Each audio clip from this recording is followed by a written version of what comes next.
Welcome to the Bootstrap Founder. My name is Arvid Kahl and I talk about bootstrapping, entrepreneurship, and building in public. Today we will dive into eventual reciprocity, the idea that the strongest outcomes come from long-term investments into your community.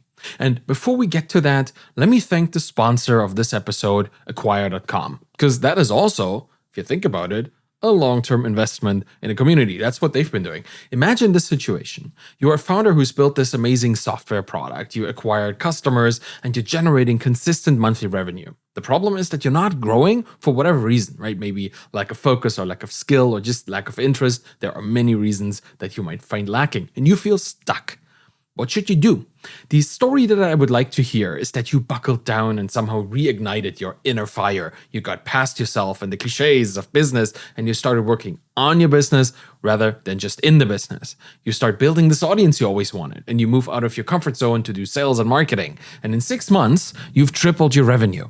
The reality is not that simple. Situations may be different for every founder facing this particular kind of crossroad, and too many times this story ends up being one of inaction and stagnation until the business becomes less valuable or even worse, worthless. If you find yourself here or your story is likely headed down a similar road, I offer you a third option. Consider selling your business on Acquire.com. Capitalizing on the value of your time is a smart move, and Acquire.com is free to list.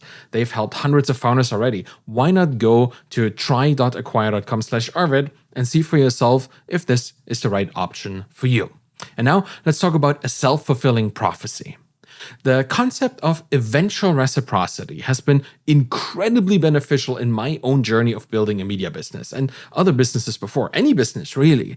It suggests that if you give without expecting anything in return, people will eventually feel compelled to reciprocate over time.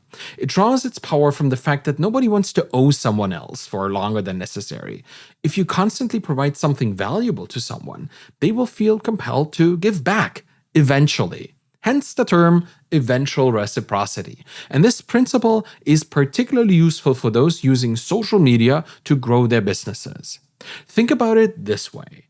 If you consistently share valuable information online and contribute meaningfully to conversations that people care about, the individuals involved will eventually feel indebted to you in some way, subconsciously, but noticeably. This feeling then prompts them to help you out in some way, creating an active desire to even things out with you. Practicing this at scale by sharing your knowledge freely can lead not only the people you interact with, but also larger groups of observing these interactions, appreciating your generosity and selflessness. They may then wish to support you back in various ways, purchasing your products or services, introducing potential partners or future collaborators to you, or promoting your work within their own circles, or advocating for your brand among their peers. All of this is great, and it's all based on trust. And trust is something that is extremely slowly built, but very quickly lost. So be careful with how you nudge people to compensate you. The biggest beginner mistake here is the premature call to action. Asking for some kind of return immediately upon sharing something that was helpful often will effectively undermine the reputation building process that is inherent in this eventual reciprocity idea. People will not feel obligated if they don't trust you. Sure, they might get a purchase or a conversion going for you, but people see this whole thing as a mere transaction, and there's no relational value in such an exchange. If you can afford it, look at serving your community as a long-term bet. Instead of focusing solely on immediate compensation for work done today, like most freelancers do, because exposure doesn't pay the bills, consider making long-term investments into community relationships as well. And I said if you can afford it, because you still need to make money. And this whole concept doesn't mean that you can't offer your services or products. It just means that you don't have to peddle them at every single opportunity where you do something for people.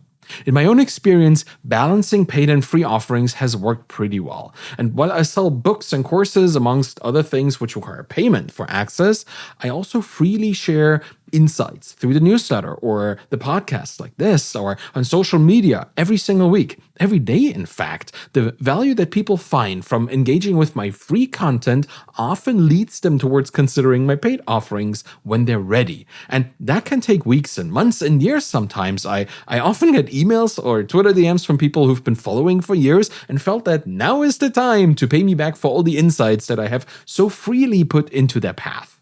That often takes a long time, but the key here isn't immediately chasing returns, but patiently waiting until someone really wants to support me due to all the things that they've received from me previously. A prime example of eventual reciprocity at play. This approach becomes increasingly effective as your audience grows. More individuals witnessing acts of kindness means more potential reciprocal actions down the line, because these people have an audience too, and that audience will remember that as well. Finding the balance between giving away valuable knowledge and revealing everything, it's pretty two extremes here, is crucial. Keeping some trade secrets close to your heart that then can later be monetized for those people who recognize how much better they'd be if you'd implement those ideas for them, give them professional assistance, that's a good idea. Take my Twitter teardowns, for example.